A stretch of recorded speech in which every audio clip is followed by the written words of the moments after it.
Okay, I'm back with another video for the Z Fold 4. Thanks for tuning in. Today we're going to go over a bunch of tips and tricks, and I tried to put it into one video, but it was just too much. So this is part one. There'll be a part two with a bunch of other stuff in there. So hit subscribe and the bell so you get notified when it comes out. But I'm going to put them out real quickly, and like I said, hopefully there's going to be a lot of stuff in here, and hopefully some of it is useful for you. There's a lot of tips and tricks that I found out, and using them, went through the ones that I thought were the most important. So let's get right to it. With this big screen, a lot of people are concerned about the battery. I haven't had too many issues with it, but if you are a power user and you're running out of battery, let's do a couple of things to see if we could help make that better. So we're going to go down to settings here, and we got to go to battery and device, and then we're going to go to battery again, and then we got to scroll down to more battery settings. Let's go ahead and hit that. And then if you look here, there's a bunch of stuff that we're going to go into, but the first one will be protect your battery. So if you toggle this on, it's only going to charge up to 85%, which is supposedly going to save the battery, the degradation of it over time, because going up to 100% and draining it down, like I said, does make the battery charge. If you keep doing that a lot, the charging capacity of it will go down. So this is especially good because I usually just charge my phone at night and all through the night, even though it charges, in 2 hours or so. So I put this on, and I have had enough battery to get through the day for the most part. But the important thing is here, if you keep this on all day, all night I should say, and it charges to 100%, then the battery drains a little bit, it goes down to 99%, then it charges back up, and it just keeps going from 99 to 100 all night long. That's not great for the battery. I've had phones, obviously for a very long time, and I've always charged them through the night, and I haven't noticed that much of a change in the battery, but supposedly this is the thing to do. If you are running out of battery and you don't plan on keeping the device for that long, I mean, it's an expensive device, so hopefully you're not changing too frequently. But if you are running out of battery, then just click this off and it will charge up to 100%. And like I said, you can kind of play around and see how important that is for you. And then the other thing is here, we got the fast charging for the regular wire, for cable charging, and then also fast wireless charging. So I toggled mine off because, again, I charge through the night and I just keep it on a wireless pad. And this way it's just doing regular charging, and that's supposedly going to keep the battery in better shape for longer. But if during the day you need a quick charge, you want to have your fast cable in there, you could plug it in and charge it up quick. And this way, if you're wireless charging, you're saving the battery, and then if you need a boost, you could use this. So another one here, while we're in this menu feature here, we're going to go up to performance profile. Click this, and this just goes into standard mode or light mode.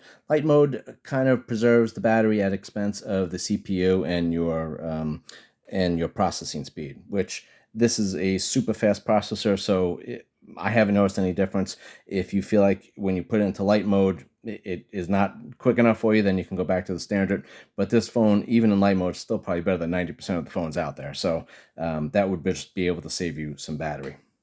And the adaptive battery here, this is extending your battery life, and basically just the AI decides on when to bump up the speed on the processor or dial it down, and that's just something it does. I don't know how much this saves the battery, but supposedly it does. Again, you could toggle that on and off. If you want to save the battery as much as possible, click on that. Then also another thing I like to do here, show battery percentage. So if you see up here, we got the percentage. Click that off, it's gone, right? And then you just got a kind of a general battery life there, which doesn't really give you much info. So I always turn that on. Another way to save the battery, this is a big one. This is the refresh rate. Obviously, this phone goes up to 120 hertz, which is it refreshes every second 120 times, which is probably not needed unless you're doing some intense gaming, and then obviously you want that. But if you don't need that, or even if you're doing some gaming and the standard 60 hertz is fine, that will save you a lot of battery. So let's get into this. We'll go into settings, we go into display, and then we got to go into motion smoothness. This is the adaptive, which is this, which goes up to 120 hertz and then dials back down as you need to. And then the standard is 60 hertz, and it's locked in at the standard at the 60 hertz. From my understanding, it doesn't go down at all, but it still saves us a significant amount of battery. So if that's okay for you, then great. And again, only recently has the 120 hertz been a popular thing in the last couple of phones. So if you have an older phone and you're going into this one, keep it at standard, and you will save some battery, and you won't notice the difference. So there's a couple more battery saving tips that we have here. So let's go into settings. I'm going to go into battery care. This is where we were before. Click on battery, and then if you click down here, background usage limits. Let's click that. And then put unused apps to sleep. So this will do it automatically. So all the apps, you collected apps over the years, and they just keep transferring from one phone to the other, and probably a lot of them you don't even use. But if you don't use them, they still are drawing battery because they still get notifications from the outside. They still do their updates and all that kind of stuff. So if you put it into deep sleep, then that just shuts them down. And then this will tell you how many apps are sleeping, your deep sleeping apps, and then never sleeping apps. And then you could add apps to these categories. So if you found some apps that you don't use, well, then you could add it and just put it right here. And then you just hit the add button, and then you can go through all the apps. So in this same area, we got device protection here, and different carriers are going to have different options here. But on the unlocked version, you got the McAfee scan, and you just turn that on, enable it so that it will scan the phone how often it does it to make sure there's no malware on there. Different carriers might have different programs on there. Okay, so while we're in the same area here, I'm going to hit the three dots on top, and then you could add, I already have this on my home screen, but if you click on this, it will add this device care app to your home screen, and this way you can go through it and easily toggle it and go through the settings real quick.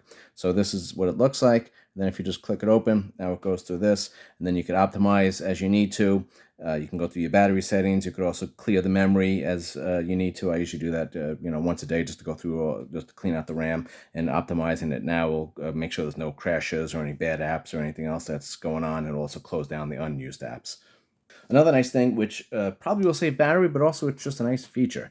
This is a big screen, and if you like to use this before bed, but it's just too bright for you, just click this down. I have it right here. You can move this toggle any way you want, but if you click on it, you go to black and white. So go back to your old school black and white, and now this is much more comfortable on the eyes, and you could go ahead and read your news and do whatever you want to without it really glaring in your face. And then the other thing you could do is hit extra dim, and that will toggle it down even more, probably like another 15% or so. You won't see it on the video, I don't think, but it does go down like another 15%, give or take, I would say, but it does get very dim, so that's a nice feature. Now, if you could toggle the bedtime mode by just hitting it, or if you hold this, you could actually schedule. Now it's on end bedtime mode, but let's go ahead and do this. And if I hold it, now I could turn it on and I can schedule it if I want. The other thing we can do here is if you're doing the extra dim mode, if you hold that one down, you could also do the intensity and change that if you want to.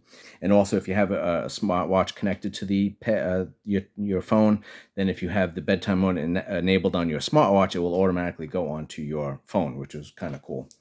We talked about a lot of battery settings to save some battery and keep this thing lasting all day. But if you're a big gamer, you may not want to save all these battery features. So let's get into what we can do about that.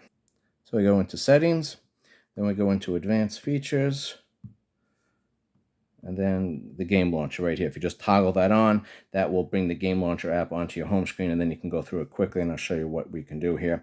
That's the game launcher app. And it brings all your games together. Obviously, I'm not a big gamer, and my kids use the phone sometimes, but that's okay. So let's go through here. Now, if you go down to More, and you go to Game Booster, now we go down to here, and you got the game optimization. So if you click on that, you could keep it on battery saving. You can go to the standard, or you can go to the performance. And I'm fairly sure that this overrides your other battery settings. So if you're playing a game, then this will give you that full performance that you want. And then if you do, you could do something else here as well. So if we go into labs, then we turn this on. This is the alternate game performance management. If you click on that, then the CPU will process very quickly, even if the phone does heat up a little bit. It won't limit it as much. Samsung had some issues with that before, but if you click this on, you can see here it might tend to cause heating. So just be aware of that, and then if it's too much or the phone's getting too hot, you can toggle that down. I would say try playing your games with just without it in standard mode, and then see if it's fast enough for you.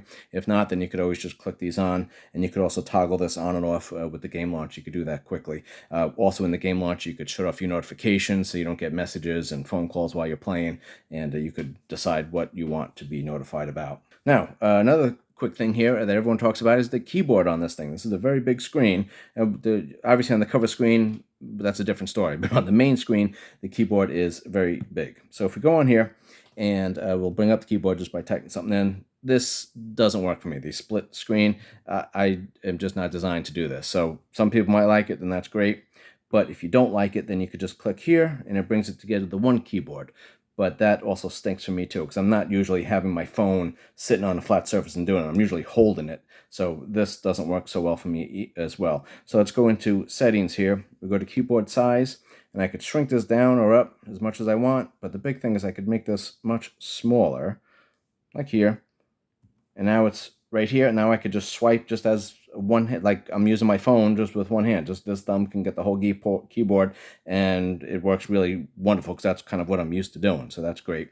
If you don't like that, or the other thing you could do is you could make a pop-out keyboard. So if you do the floating keyboard right here, just click on that. Now it does this. And you could also change the size of this. But then you got your text up here, you got the keyboard there, and then maybe the text is down here. You're typing something. You can move this out of the way and move it to wherever you want. So that's a feature that you might want to do. I don't like that. Again, I like to have it down on the bottom. So we're going to go to Fix Keyboard. And again, it's right here, and it just worked great. So that's something to consider. Some of the people that have used phones for a long time, when they were the candy bar phones, and you just had the one thumb to go through everything, I think this works great. Okay, so another feature is if you are using an app here, and then you close your screen and you want to keep doing the app, you don't want to reboot it and do everything again. So you just open up a thing like here, and then when you close it, you have the same you have the same app open right there, and then you can just keep doing what you're doing. So to enable that, though, we got to do a couple of things. So we got to get into settings, and then we go to display here, and then we just have to find continue apps on cover screen. Now, this is what it's going to look like. So if you go from here, it goes to the cover screen and enables it. Then you can pick all the apps if you want, none of the apps, or you could just pick which ones you want, because some of them you may know when you close the phone, you're done with it, you're not going to do any work on the little screen. But, that's up to you. So you can go through here and toggle whatever you want. I just toggle them all on because I'm usually not done when I close the screen. I'm usually doing some more stuff on the front screen. But again, that's different for everybody. And then if you want to be done, then all you need to do is just go to the home screen, and then you close your phone, and then it will be dead. It won't be doing anything. Okay, so what if you have an app that you're using here and you want to use it when you open the full screen? That's great, but then you want it to use the full screen and not just the same cover screen size. So if I have an app here, okay, that's opening. This is just the game that was on the top, so that's why I have this here. This is loading, right? Then you open it, and then you can see it's not using the full screen. It's basically just like on cover screen mode. Now, as soon as you open the app, you notice a little icon here. If you click on that, that will turn it into the full screen, like this, right? And then you have it working. The other way you could do that is so that all your apps automatically do that, and you don't have to toggle that, is if we go to settings, then we go into display, and then we go to full screen apps. And then this is how it is: full screen, 16 by 9, and 4 by 3. So now this one's on full screen because I just toggled that. This was the app that we were just playing there, and if I toggled it to make it full screen, so that's what it is now. But I can make it smaller, and if I wanted to for some reason. Some of the like Netflix and things like that, you could put it on full screen, but it doesn't change it at all. I kind of played around with it as of now. That might change in the future. But so these are apps, and you have to go through them all one by one and turn on which ones you want to be on the full screen, which one you want on the small screen. I just put them all on full screen because that's kind of how I use it. And then you could also toggle it once you have the app open here. You can make it smaller if you want. Now, everyone's talking about split screens on this thing. There are like 6 ways we could do a split screen. So I'm going to go over them. And then you could kind of stick with one that you like the most, or stick with a couple of them, whatever you want to do. Now, one way to do this is you just take 2 fingers, and now you got a split screen. And then you pick whatever app you want here. And that you could also... And you could also do it from the side if we do this, and then you have that. So let's show you how to enable that. We got to go into settings, then we got to go into advanced features, and then of course labs, and then we have to swipe for split screen. We have to enable that. And this way you could swipe from the bottom here or from the side. Now this also does work if you do it on the front cover, right? You don't think about this, but I could also do it here, and now I got two screens. I could adjust them, do whatever I want. This may not be the most easy way to do it on the small screen, but if maybe you have a reason to have a small app down here and a bigger app there, again, whatever you want to do, it's possible. So that's great. So another way to get this to work is you just open an app, and then you got your taskbar down here. You just hold it, and you can put it on the bottom, you can put it on the top, the sides, wherever you want. You could even do one in the middle. So we'll do that. Now you got your two apps. And then, of course, you could do the third app if you want. We just hold this, and again, you could do it on, on top or bottom of there, or you could also do a little pop-up. Now you got the three apps there, and you can actually have four apps if you want to split this. But that is a nice, easy way to do that. So we have to enable that. So we got to go into Display right here, and then we scroll down to Taskbar right here. Just make sure that that's toggled on. So another way to do split screen is you have this little bar on top here. If you open an app and then you just click on that, you can make it a split screen here. You can make it a floating icon, or you could close it. So I have this. This would be the floating icon. And then you could move this around if you want. You could close it. You can make it bigger, whatever you want. I don't know why it's going crazy there, but that's what it is. Then you could also do the split screen right here. And now you have this app. Then we have any app over here that you want to launch, and you just click on it. These are the recent ones that you use, and then you could scroll through all of them if you want to do that. Now, of course, that needs to be enabled as well. So if we go down here, we're going to go down to Advanced Features, and then we got to get into Labs. And then if you go here, Show multi-window menu with one window. So that means if you just open one app, you're going to get this little bar on top there. If you don't want it, you click it, and now it's gone. So it's kind of out of the way. If you don't use it much, you can get rid of it. But like I said, it's out of the way. So if you want to leave it there, and if you use it a few times, then it's probably worth it. Now, another way to do this is the One-Handed App Plus, which is an app I did a video on that's, sorry, but it's a little long, but it does go through, there's a lot of customization you could do with this app. I mean, a lot of things. So I went through each step, and you can go through everything, and there's a lot of different features that you can do with this. But I'm just going to show you one. So we got this here. That's our calculator. Now, I have it set to do a split view if I just do this. And now I got a split view just by swiping up diagonally like that. Then I also have it set so I could swipe back and it disappears. Then also I could swipe down, and then I get this quick panel. And then this has my brightness, my volume rocker, I could change my tracks and my music, and then there's a bunch of quick toggles that you can put on here. I think there's like a dozen or so you can put on here. But one that's really popular, I use at night a lot. If I have a big white screen like this, I just click that and I can invert it and make it black. Which is nice, because some websites just don't go into dark mode still. So that's a nice feature to do, and we could just toggle that back. But again, to do for the one-handed app, you have to change the settings, obviously, and open the app. And again, I'll go through that video, and I go through step by step with it. But you can just toggle up, and then you get the split screen right there, which is great. Another way to do this is if I do have the two apps set up and like this, we could save this, and I could, if I just click those three bars in the middle, I could move this and resize them if you want, or I can click this and I could reverse their order if you want, or I could save it. So if I hit the star, now I could save it to my taskbar, which is down here, my home screen, which will just be an app on my home screen, which is real convenient, or I could put it in my edge panel. My edge panel is right up here. So we could do that. Now if I go to my edge panel, there is my combo there that I had, right? And it just opens up like that. So if you have a combo that you use frequently, you could set that up, and you could have a couple of combos, and you just click that. You could open 2 or 3 apps immediately each time, and that goes through a lot of stuff, and that's great. You don't have to, actually, you do need to enable the edge panel. So we go into settings. I'm going to go into display. Then I have to go down to the edge panel here, right here, and you just turn that on. Now, the other thing is, if you click the edge panel, there's some other features here. So we have this. There's a bunch of other things you can put in the edge panel, and so you do the edge panel, and every time you swipe it, it'll just go over to the next one. Now, previous versions of this used to be able to download a bunch of these, just like themes. So there was, dozens and dozens of these different little bars that you could download. I don't see them a way to do that anymore. If you know how to do that, please comment on the bottom. But that's what we're at now. Then the handle. This is the handle here, and we could move it up or down. This is the one-handed plus handle. This is the edge panel handle that I have there. And you can change the color if you want, real easy. You can move the position. I could have it on the right side, but I could move it to the left if I want. And then the transparency, you could make it so it's not very visible in case you don't want it to interfere with anything, but I kind of like it just so I remember where it is. Then you could do the size, however big you want that there, and then the width, you could have it thick so it's just more sensitive so you could toggle it, and it's also easier to see.